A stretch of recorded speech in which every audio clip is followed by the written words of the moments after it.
excited. What's up, guys? Welcome to another episode here on the Sonos Ambitions podcast. I appreciate y'all tuning in. And today we have a real special guest. He's actually a real close friend of mine, and he is the owner of Change MFCR, a business coach, motivational speaker, admin, and the author of The Greatest Mindset Shift, Tales of an Underdog. Without further ado, Dr. Julio Caba. Nice, thank you. That was a great intro, my man. Thank you. I am Julio, and I'm here. We're gonna have some fun today, right? Yeah, man. So we're gonna focus a little bit on the mindset. Basically what has made him successful to the position that he is today. And I know a few days ago we had a little conversation. You said you was getting booked out a few times throughout the week. Like, how's that been lately? I know it's kind of busy, isn't it? Yes, it's very busy. Thank God. Anytime I get the opportunity to empower humans and do what I do, it's a great feeling. Every time I'm able to give some of myself up to someone, it's everything. It's serving. And Muhammad Ali once said that the service we do unto others is the rent we pay for our room here on earth. And I believe we got to pay our rent. So yeah, and we're getting booked out and everything's going good. A lot of corporate events, but more importantly, a lot of coaching. So that just shows you're doing something good. You're really impacting folks' lives. So what specifically do you do to empower the community, like the people, like you're saying? Serve is number one priority.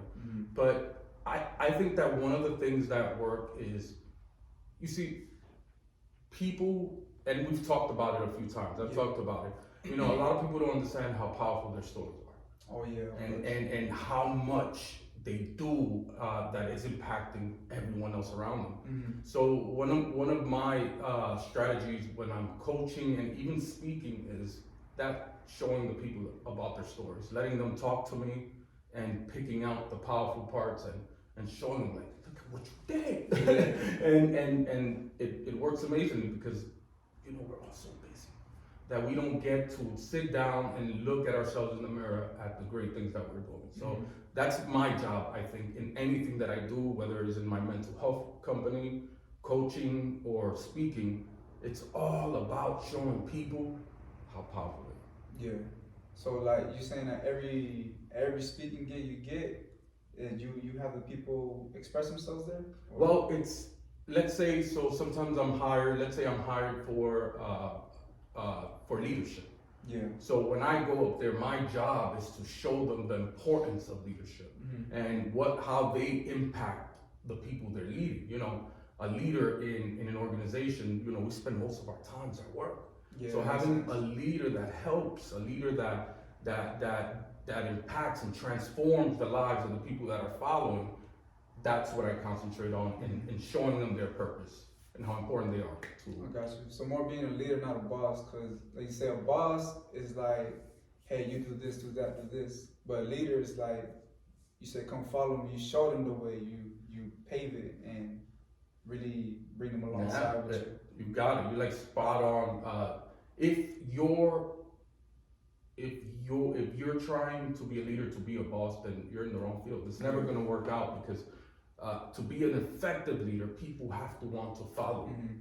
So for them to follow you, they have to have a reason as to why. It can't just be because they're getting paid for it. Yeah, I got you. Because you could do that anywhere, right? You could get a job anywhere and get paid. You can't get something without giving first. Yes, you have to, and it's value. I got you. Value is it. So as a leader, you have to provide that value and transform the lives. So one of the things that I teach is transformational leadership. Transformational leadership is all about transforming the lives of those you lead and showing them that I would do the work. I'm doing the work with you. You're not doing the work for me. And that seems to really help. And that's how I run my organizations. Whether it's my counseling agency, they're leaders. I'm the follower for them. That's what I want them to feel. Yeah. So I never walk in my office bossing anybody around. I ask them what they need me to do to support them. And that's what a true leader does. Dang, that's dope. So with the skill set you already have, being a leader, being able to teach others, what was the journey like for you to get at the point that you are right now? It was a lot of failure. See, one of the things with humans is we don't want to fail. We're scared of it. And being scared to fail holds you back. That's what leads to failure. But when you're able to understand that failure is just part of the process. Yeah, you need to go through it. You need it because it teaches you. What better teacher is there than failure? See, when you fail, you know what you did wrong. You know what you should be doing better. So I believe that there is no such thing as failure because it should never be over until you win, right? So that has been the best teacher for me to become a leader, failing and accepting the failing and learning from that failing. And that makes you different from people that don't want to fail. Yeah. Because failure teaches you everything. Can you give me an example of like one time that you failed? You know what I mean? I have a lot of them, but yeah, I could give you one. I owned an insurance company. That was like my first big business, selling auto insurance, home insurance. So I opened a little store, and it became huge, right? It became huge. I became the number one auto insurance salesperson in Florida. So you were a salesman back then? Well, it was my business, but yeah, I was selling the insurance products, yeah. And it became huge. And I failed. It was huge. I was making more money than I've ever made in my life, but I didn't know how to control money. I didn't know how to use money correctly. I came from being poor, so I failed, and I lost everything. And at first it was hard, but then when I realized, like, man, this just taught me a lot of stuff. I took a blessing. Yeah, it was a blessing. I took everything from there and apply it now, and none of my businesses have failed since. So that's just one example. Yeah, I got you. So I'll say we relate a little bit on that just because this summer, it was actually my first time getting into sales, and I mean, it was a little scary, I ain't gonna lie, but I mean, it was all learning process as well, like you were saying.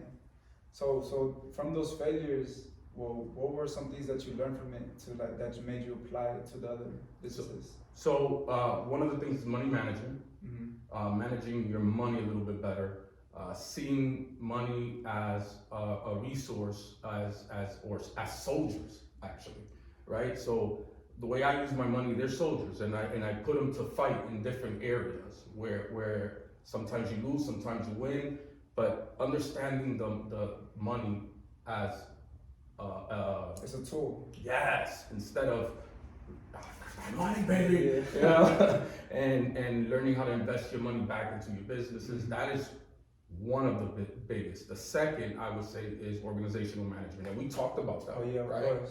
Organizational management, learning how to organize your business from the bottom and building a structure. You can't build the house from the roof down. You got to build it from the bottom up. Yeah. So doing that, having a good organizational structure, being organized, that's everything. Yeah, I got you. And you said a little bit about investing in yourself. So a lot of people, they might see that as, I don't know, like, I don't have the money to do that. I can't really do this. And it's something you mentioned to me back then where you were able to let me see that I had the poor people mindset.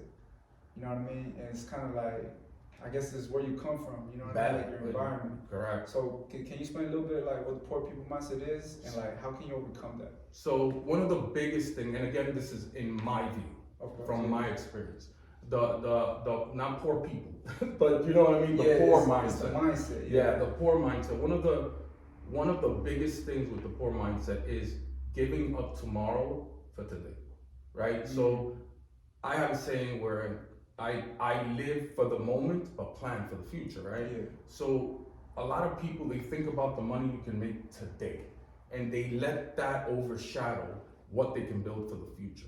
So that's what investment is, right? Investment, if you really think about it, you're taking money out of your pocket, and it's gonna go away for a little while, and you're not gonna see it, right? So people that don't invest, that's the fear. Why would I give up my money now for something that I don't know what's gonna happen? I don't know if this is gonna even work out. But that's the rich mindset or the mindset of abundance. You see the value in the things. I'd rather not make $3,000 a day and make 100 in a year. What's good, y'all? It's here, Tino, once again. I just want to let you know, if you made it this far, congratulations.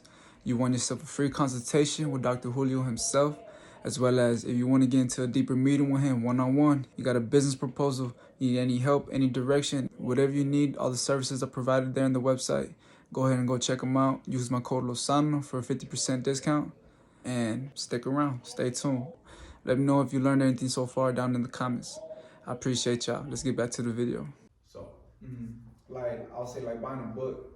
That's like back then, I used to see that as, dang, I buy a book for like $20, you know what I mean? what are you gonna do for me? Exactly. Yeah. But little did I know, it's like the book, it's basically a Chico to life, because, what you call it, you basically start where they finish. Yeah, that's right. You know what I mean? Because people spend like years of their life writing a book. It shows you all the secrets, everything they learned in life.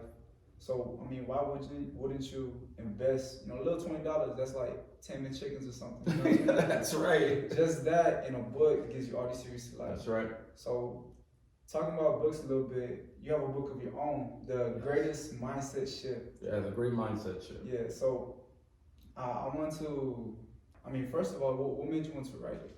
You know what I mean? So I wrote a biography a few years back called Tales of an Underdog from Negative to Positive, and it's all about my story, right? Yeah. You know my story of becoming a single dad, and when I wrote that book, I wrote it as a diary. I didn't really write to publish, right? It's just really your thoughts. Yeah, I wanted to get it out because I was still angry of what was going on in my life. So, my wife is a counselor, so she told me you need to just write it, and I wrote it, and I liked what I saw, and I published it. So when I wrote that, it was during a time where I was still battling a lot of demons, right? So I wasn't healed.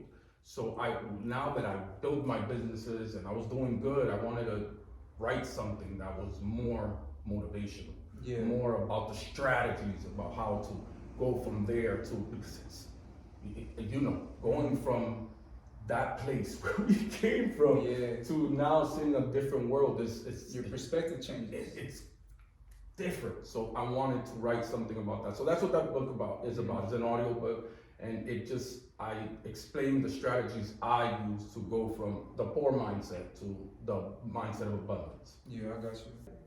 If you haven't yet, y'all go check out the book. Got a lot of gems in there. Talk about that a little bit. All right, cool. Like, how did you stay positive during everything? Just because I reflect on myself sometimes. It's like, I don't feel bad or nothing. It's just like, I know I could have done more within this certain amount of time frame. You know what I mean? So like, how do you keep going? So first of all, you gotta be nice to yourself, because you don't know what you don't know, right? Of course. So it's hindsight is 20/20. So it's like it's easy to now look at your past and go, man, I could have done this better. I could have done that better. But you didn't know at that time. What I concentrate on is that now I know I can do better. So looking at that, I'm thinking that way is good. I'm thinking like I could have done this better. Like you said, I could have done that better. So why not just do it better now? Yeah, from here on to tomorrow. I get you. We gotta stop beating ourselves up for things that we did not know. We're a product of our environment and what's around us. So if we come from a place where those resources aren't around, or that mindset is not around, how can you blame yourself for not seeing it? I get you. That's not being nice to yourself. It's just a matter of you're growing every day. Yes. And you're already moving towards, like, I guess the right path. Correct. Yeah. So. And I stay motivated by empowering myself but I did get out of that. I know I could have done things better, but come on now, look at what I did. So again, that goes, Dr. Wayne Dyer says, if you change the way you look at things, the things you look at will change. Dang, that's kind of what you was telling me the other day about. It's hard to look at the picture once you're still in the frame. Yes. Right? Yes. You said it was like from Les Brown, I believe you said that. So, I love that quote, by the way, because it's true, right? If you take a picture and you put your finger in the middle of that picture, that finger can't see what the whole picture, right? You're in there. So, but when you back up, 3D perspective. Yeah. So it's okay not to do everything right. It's okay that there's things you did wrong. You gotta do something. It's okay. Just use it. Everything is useful. Everything is useful. But you have to start by understanding that it's okay to fail. It's beautiful to win, but it's okay to fail, because once you do that, you learn. I got you. And speaking on Les Brown a little bit, you told me about how you was able to. He's really an idol of yours, didn't you say? I love Les Brown. He has a great story. He's like one of us. He came from that, and he turned it into something with the power of his voice and with his thoughts. It's beautiful. So yeah, and I got to see him. I don't know if I ever told you the story on how I got to see Les Brown. Not really. So I just got I finished my master's, right? And I was selling insurance, but I was still a little depressed. Because I'm like, everybody thinks when you finish school, right? You finish this master's, it's like, you're gonna get jobs, they're gonna be lined up. Everything's lined up for you. That's not the way it happened. So I was really depressed because I was still getting jobs where they wouldn't let me be the leader. They wanted me to just do the sales, and I knew what I knew. And my wife one day, she knew I idolized this man, so you did tell me a little bit, okay. Yeah, so she called his people. I have no idea how I think she did it through Facebook, and he was in Orlando, and she reached him, and she was able to get me to go to one of his shows, and it was everything. That's the day I started speaking. Dang. See, that's dope right there. See, it's all about the people you know. Never pass up an opportunity, and be open to network. Yes. So I want to ask a little bit as well, like the way I came up to you, how we met. I asked you to be my mentor. I want to know, within your lifetime, like the mentors that you have had, how did you go about, asking them to help you out? You know what I mean? Well, that's okay. So I'm gonna be really honest. What's up? I had no mentors. Oh, for real? No, nobody wanted to mentor me. You see, where the problem that I had is that everyone considered me garbage. And I'm talking about everyone. I was disposable to everyone. So I was begging for mentors. I wanted to learn. So for the first mentor I got was when I started selling in the car sales. Yeah. When I started, Frankie, he took that job. But when I needed it, nobody wanted to. I was disposable to everyone and anyone. Nobody thought I was worth it. And nobody thought I was gonna make it. So I had to build myself up from listening to everyone. So that's where I learned that everyone has something that can help you, but you have to listen to it. You have to. I listen to everything. I listen to you a lot. There's things you teach me. There's things everyone that's around is teaching me. Yeah, it's teaching me. But you have to listen. So the first mentor that I actually got, I was already. That's when I was coming out of my homelessness, was Frankie. But he was a manager. He didn't say, I'm going to be your mentor. It just happened. And he taught me how to sell cars. So that was his mentorship. I mean, this dude could sell. He could sell, bro. This dude is such a good salesman. Yeah. But it's important. It's important. That's why I mentor whoever wants me to. Because of that. Because I know how important it is for people to get that support, and that's what mentorship is. It's support. Is somebody that's able to let you work on ideas and prosper. Yeah, a lot more than what you could have done on your own. Just because I seen this, they said basically self-made is something not really real. It's not. It's not. Everybody learns something from somebody. Correct. You know what I mean? So it's kind of just this knowledge that's continuously passed down. Yes, and that's, you're on it. That's like it. The self-made thing is nobody. I don't think anybody's self-made. Yeah, you're getting whatever you are today is because of something you heard yesterday. So it's the people around you. What's important is that you keep positive people around you, people that want to do something with their life, people that have value. And I don't mean like only be around people that make money. That value. If you have a friendship and they believe in your vision, right? They can't give you $1,000, $5,000 to do your vision, but they're willing to give up their time. Yeah, they give you a little push to keep it pushing. Yes, and that's essentially what mentorship is. And that's what a leader does. A leader helps that vision come through. That's actually the definition of leadership. The leadership is a person that can take resources and people to accomplish a common vision. So you have to keep people around you that want you to do good, that have value for you. That is like so important. Having that community. Yeah. I mean, you are who you surround yourself around. That's right. That's right.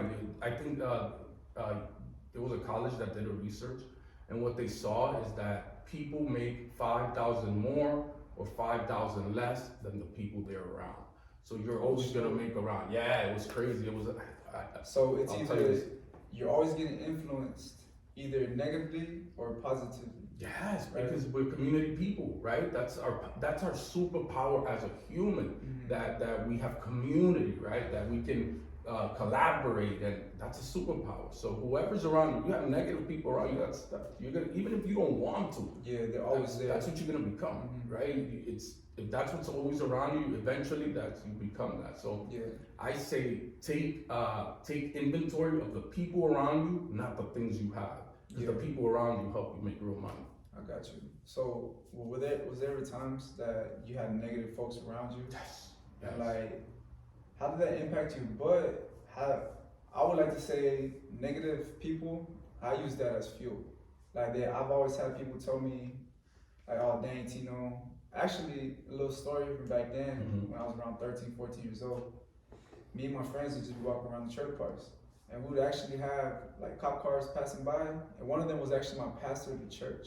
The cop or yeah, the cop. So he was a cop and a pastor. What? So he stopped us in the middle of the road. He's like, "Yo, what are y'all doing?" And then get to this and get to that. He was all like, "Y'all won't make it past 18. Yes. You know, you end up either dead or dead or in jail." I thought to myself, what? Like, this is my pastor. Like, I go to church and I see this dude talk about God. Like, what type of person? You know what I mean? But I want to know, like, was there any times that people were negative towards you, and how did you use that as fuel? It was most of my youth, all the way until I was 1 year old. Everyone around me was.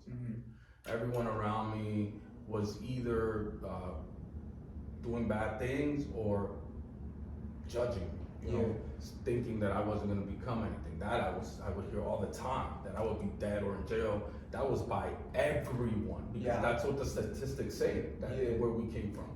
And at first it affected me very negatively, because I believed them. I think you mentioned too that in the book, The Greatest Mindset Tales of an Underdog, you said that your teachers, that they tell you statistically that you wouldn't make it past 18. Yeah, because I went to a school called George Washington and Sewell Park High School in New York. Schools were really bad. So these teachers, and now I don't blame the teachers, right? I mean, it was bad for them to see it, but I think they were very tired of dealing with us. It was really, we were all bad kids, right? And they used to say it all the time, like that we weren't gonna make it. That was it. We were not gonna make it. So that made me believe that. I believed that I wasn't. I believed that I was a loser. I believed that I was nothing and I would never become anything. You know, and it impacted me very negatively. I dropped out of high school. I started doing the bad stuff because I thought, I'm a loser anyway, right? That's what everybody says. So let me be the best loser I can ever be, and that's what I worked on. So, but when I met my wife, Carolina, she was a very positive impact. She believed in me. She didn't let me talk bad about myself. Was that like a pivot point for you? Yeah, it was. That's why she's so important for me. You know, she's my best friend above anything, right? So she was like the first person that told me one day, you're good. You're talented. Yeah, you're smart. And at first I used to get mad at her. Like I used to think she wanted something from me. Like she was out to get me because. Oh, you weren't used to like actually getting the poor mindset. That's another thing of the poor mindset, where I'm getting these things that can help me, and I'm like, you don't know what to do with it. I was like, what is she up to? Oh, she's out, you know, she's after my money, but I don't got money. You know, it was like, but it wasn't.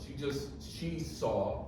This is what she tells me, is that she saw something in me, but I think she's a very nice person, and she knows how important that is to people. And it was everything, everything. Like, so then I started communicating my ideas, because now I had somebody that wasn't like that's They didn't try to stupid. believe That's, you or nothing. yeah. So now I started for the first time. I was a very quiet person.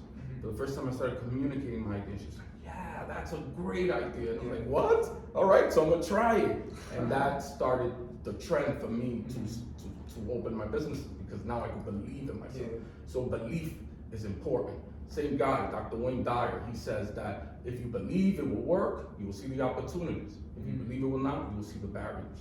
Belief. Oh, it's all about perspective. Yeah, you gotta believe. You gotta believe in yourself. You gotta believe in what you're doing, and you gotta surround yourself with people that believe in you. That is the value. That is so valuable. It can shape everything for you, because it, you know, when we talk, you're able to tell me all ideas, right? You need that around. You need to let it out. Not all of them are gonna work, but you need to be Trial able and error. to communicate. Yeah, Yeah, trial and error. Because sometimes it makes sense in your head, but it's not until you speak it out loud, you see like a little errors here and there. Yeah. And if you don't have anybody around you to do that with, then it never comes out. So yeah, it's Got you. Yeah, and I wanted to talk a little bit more as well. You said your wife, she was basically like a pivot point for you. I see now y'all even do business together. Yes, that's so my partner. you started like a counseling agency for her, right? Yes. Like for her to start it. Yeah. So what happened was she was a counselor, and she was working in a lot of places. Yeah. And she would come home crying, right? Because I'm gonna tell you, I probably shouldn't say this. The mental health industry is gonna really get mad, but what she was facing is she was seeing that these places didn't care about the people. It wasn't about mental health. So there was one example one day that she came home crying because she was seeing people that didn't have insurance were being let go of and not getting the treatment they deserve. So one day I finished business school and I'm like, I got an idea, let me I'll open one up for you. She's like, really? So I opened it up for her. I got an office for her. I did my marketing thing. It got her busy, and then she's like, she wanted me to make it grow, and that's what we worked on together. Yeah, and work together on helping people and making sure that people have support. That's all it is, right? So we do the life coaching here, we do the mentoring, we do the counseling, because if people have support, it's magic, man. They could do so much. All they need is someone to support them. Yeah. So that's what we do here all day, and she's a wonderful person. She believes in people, and that's obviously that's what it's good for me, right? So yeah, she's awesome. Yeah, I'm gonna say you have like a positive outcome on that. I was gonna say there's this ideology, I'm gonna say, or whatever, this perspective that a lot of people say is you can't mix business with family. You know what I mean? And in my point of view, I've always thought what better people to go into business than with family, just because family, you know what I mean? Y'all grew up together, you got the trust, you know what I mean, that connection. So I'm gonna say, well, what's your viewpoint on that? I say that we gotta be careful. Is there some truth in to it? They could be. Yes. We gotta be careful to stay away from generalizations, right? So the thing that I'm seeing is happening a lot now is that we generalize things. Yeah, there's some family members I would never go into business with, you know what I'm saying? I wouldn't even go to work with them, but there's some that I would. So that's a generalization. It just depends. Yeah, it depends on the person. See, with her, just knowing, with her it was easy because she has a positive mindset. She has a growth mindset. A growth mindset is important, and she's very supportive. So it was easy to do. But there's a lot of people, a lot of family members that I would never do that with. I wouldn't even go to the mall with them. But I'm just saying. So it all depends. It's a generalization to say don't mix. It could be true with some people, and it could not be true with others. Yeah. So okay, I got you. Able to take yourself again out of the picture and look at this person and understand that you can talk to them without being emotional. So with me and my wife, we can have an argument tomorrow, but when we get here in location, we become our work, and none of that matters. So if you're gonna go to work with somebody in your family, make sure it's someone that you can take emotions out of it now. So I got you. So that's a good question. Okay, it's something I used to always think about. You know what I mean? It depends. You know, you just gotta be careful. You just gotta look at it. Depends on the person. It's like saying, all these type of people do this thing, or It doesn't work like that. People are individuals, and it could be different depending on who it is. Yeah. Okay then. Yeah, I appreciate that. Yeah. You saying a lot how it's basically 3D perspective. You gotta be able to get out of it and then analyze what the situation is. So I want to know like how do you dissect yourself away from the certain situations and analyze it? So I know it sounds corny. I journal a lot.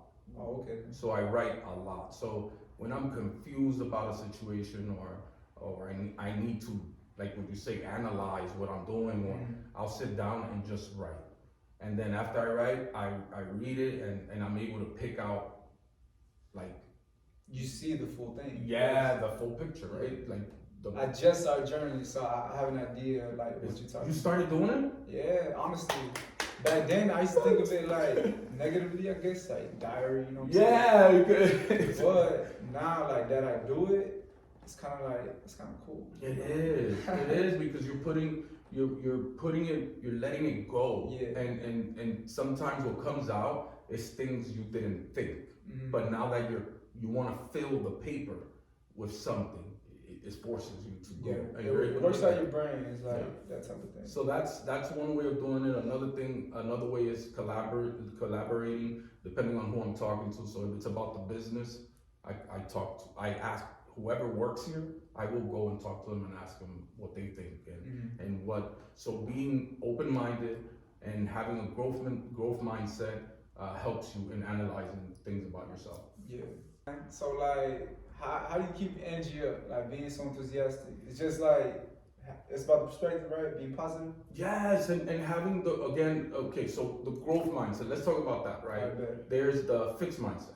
A fixed mindset is someone who believes that they got what they got, right? They can't change nothing. You can't change it. That's it. They whatever you know. You can't learn your way up. Growth mindset is you can learn your way up. You can learn how to get something done. You can grow. Whatever they gave me is not what I'm going to become. So that helps me also in being enthusiastic because I'm always excited about the future. I'm always excited about talking to you today. I'm excited about how the video is going to turn out. Yeah. I'm excited about what happens after it's out there. So because I know that every bit of that might grow something. So I'm always happy. And that's what keeps me pumped up. I got you. Dang, man, this video's gonna be dope. I already know. You gotta put that in there in the commercial. Yeah, so we just call it. As well as talk. I want to talk a little bit more about your past as well, just because Sure. I know where you come from. You know what I mean? So, what was it like enduring those challenges, such as being homeless, single parent at such a young age? You know, a lot of people would have failed. A lot of people, they don't make it. You know what I mean? They don't make it past that. So, like, how was that for you? Like, how did you get past it? It was devastating, bro. Like, I'm gonna tell you what was the most devastating part. And again, remember I told you that one of my books, I took them down because I want to rewrite them from a healed mindset. Yeah. And that's something that I learned now, that what was the most devastating part about what happened to me, right? And the most devastating part is that no one cared. No one came to get me. Right? Like, how can it be that no one, like, you needed help? I needed it. It was obvious, right? And no one wanted to. Nobody thought I was important enough or worth being helped. So that was the hardest thing for me to go over. I remember when I used to sit down on the ground, right, with my kids right across from me, and crying. I was like 15. No, when I was 15, I was already, I think, 20 years old. 20, okay. But I had them when I was 15. Okay. But at 20 is when the mom dropped them off and said goodbye. It was like AOL, goodbye, and I had to be on my own with them. And I used to sit there and just cry, right? And I just couldn't believe that nobody was gonna rescue me. Yeah. I just couldn't understand this, and that was the hardest thing. And it was hard not to be able to feed my kids. I didn't know what to do, so I as you've heard the story, I was gonna commit suicide because I thought I wasn't valuable to anybody. Like, what am I doing here? How did I get out of it?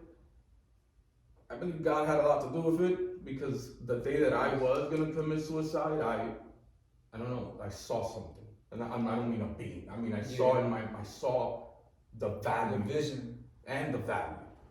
I saw that I am valuable because I'm thinking, it doesn't matter that I'm a loser. It doesn't matter that I can't feed my kids. It doesn't matter. What matters is that these three people, right? These three children, that is who I love the most in this world. They loved me. I was their hero. No matter what was going on, I was their hero. So how can it be that I think that I'm sitting here and thinking that I'm worthless when these people that I love the most think I'm the best thing since sliced bread? You know what I'm saying? So that gave me the motivation to fight. Yeah. And I said, I'm gonna fight.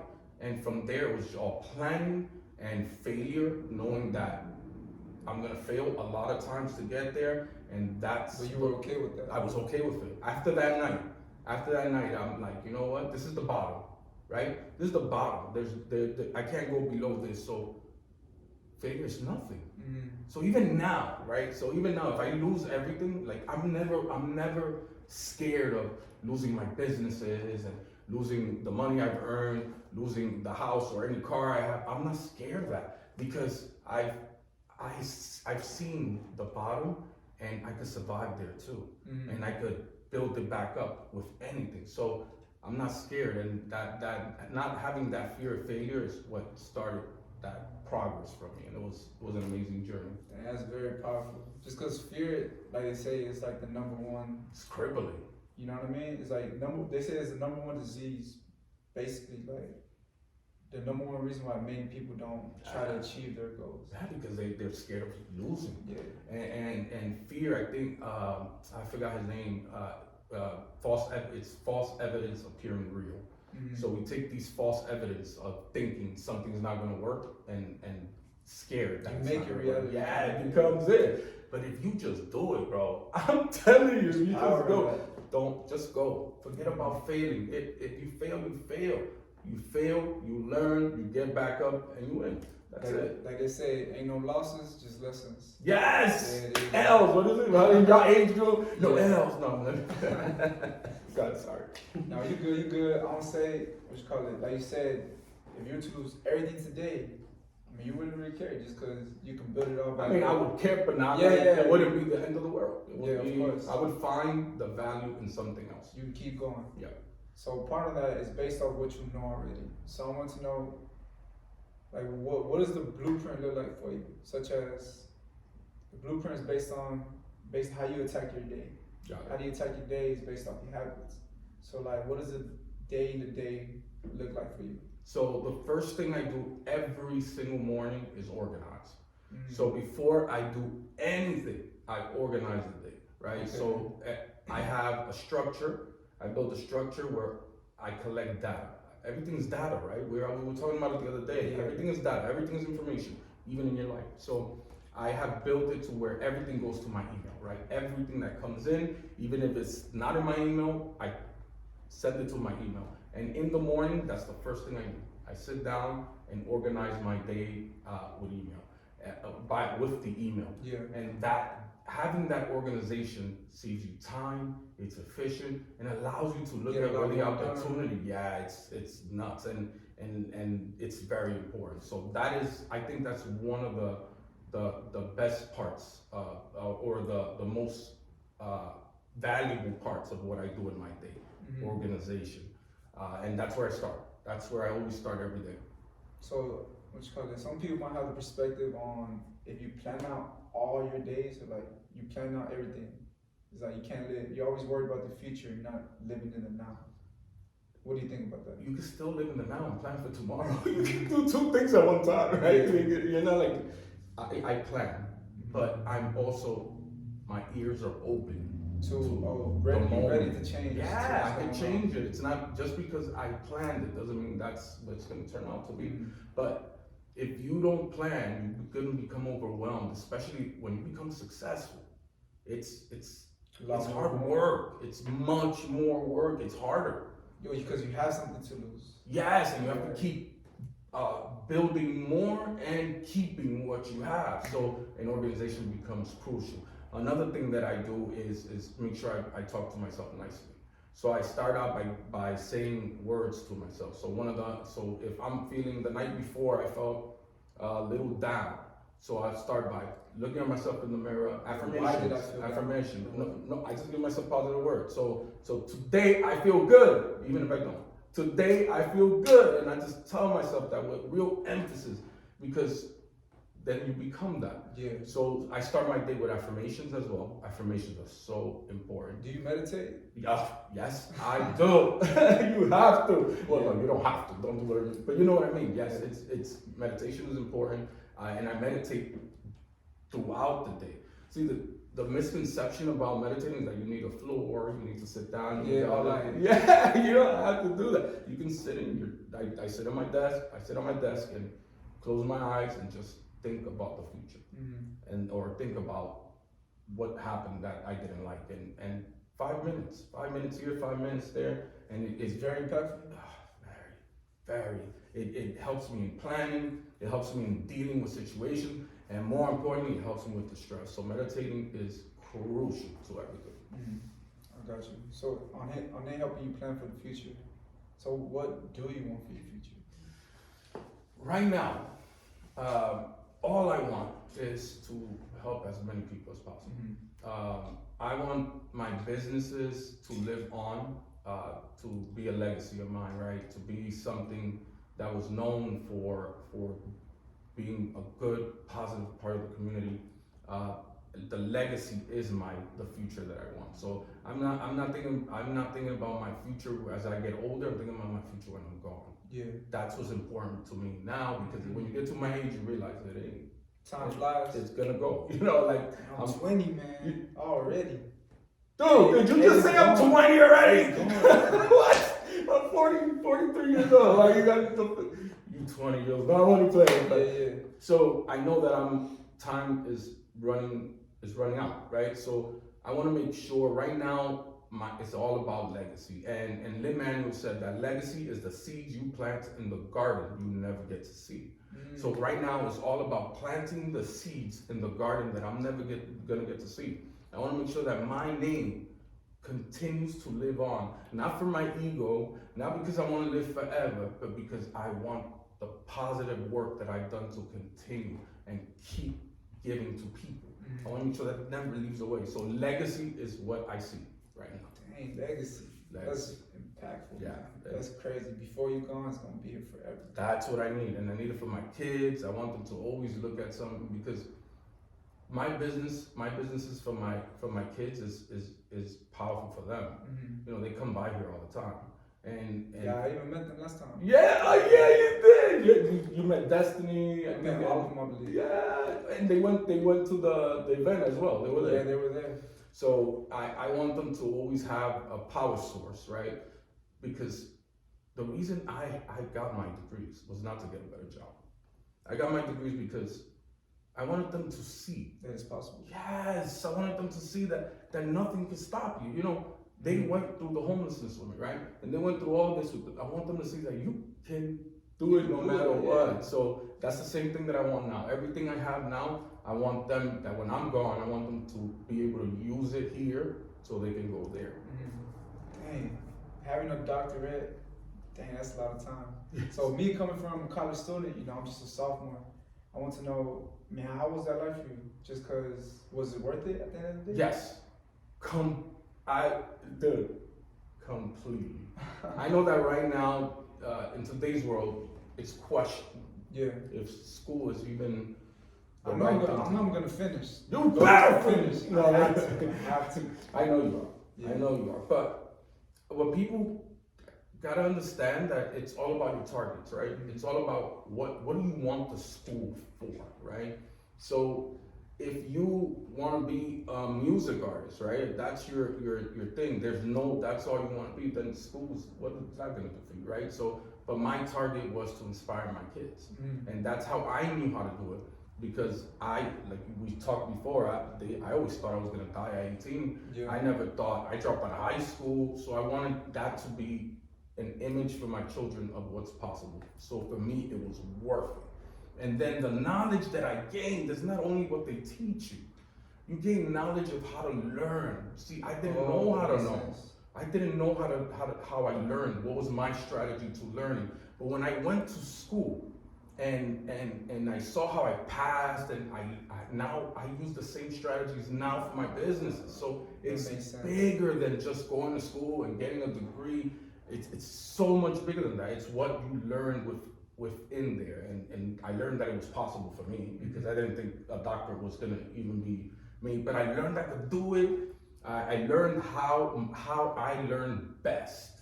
So it taught me so much. So school wasn't worth it for me. But again, generalizations, we gotta get away from that. It just depends on the person, on what you want. You just gotta know what you want the school for. You know what I mean? Why do you want school? Why do you, if you're just saying this for, hopefully I get a job better, that's not gonna work. But you gotta know what you want it. You gotta have a plan with it. Yes, it's a tool. It's like everything else, like social media, right? Social media is a tool to market, to communicate. Yeah, it's all about, or you just be a consumer. Yeah. Yeah, Right. I get you. So based on planning and having a plan, I remember I seen a video of yours that you were speaking, and you're really emphasizing to everybody that you have to have a purpose. But other than just your purpose, you gotta have a plan with it. Just because a goal without a plan is simply just a dream. That's right. You know what I mean? So like, what is like the main importance with that? You know what I mean? Like, what was the point you're trying to get across to the people? That you have to sit down again and organize and plan on what you want. So first, you need to identify what your success is, because success is different for everybody. Me and you, we're cool. We know a lot about each other. Yeah. But I bet you any money we don't believe success is the same thing. So what is success like for you? Success to me is having love, having a family, having opportunity. That is success. So success to me is fine. There's no It's end never to it. okay. That it's not a car. It's not a house. It's not freedom. Yeah, I just want to make sure that I always have people around me that love me, because that's what's important to me. Yeah. I want to make sure success to me is my kids being happy. It's about the connections you have with people. Just Yes. because materialistic stuff comes and goes. But it's okay to like that though. Yeah, I like that stuff. Yeah, it's okay. There's things I like. You see, I drive a nice car. Cars I like. I'm materialistic with my car, but it's okay. But you gotta identify that's what you want. If you're saying, well, I want to have my dream, or what I want, my success is when I'm in a big house. Okay, so sit down and identify what type of house you want, what type of money it takes to be in that house. So now, if you have that, you can plan with your credit, right? You know, you have to build your credit to a certain amount. You know, you have to save a certain amount. So planning is different to everyone, but the point is identify what you want and start building the little strategies to get there. I got you. Yeah, it's kind of like, that reminds me of Think and Grow Rich. Have you ever read the book before? What is it again? Think and Grow Rich. No, actually. So it really just talks about how for whatever you want, you have to have a definite purpose. You have to be able to write it down. Other than that, you have to have a definite plan how you're going to get there. So it's like what you were saying, you want a big house, how are you going to get there? You need a good credit score. What do? Got to get a good credit score. You got to be on top of your credit. Other than that, you got to be able to afford the house. How you afford the house? Shoot, I don't know, build a business, do something. You know what I'm saying? Yeah, you gotta be definite with it to make it reality. Yep, and it works all the time. See, the people are able to get whatever they want. I swear to you. Just to work. Yeah, you just gotta work on it. You gotta. The people that can't get there is because they're not planning to get there, right? And purpose is important.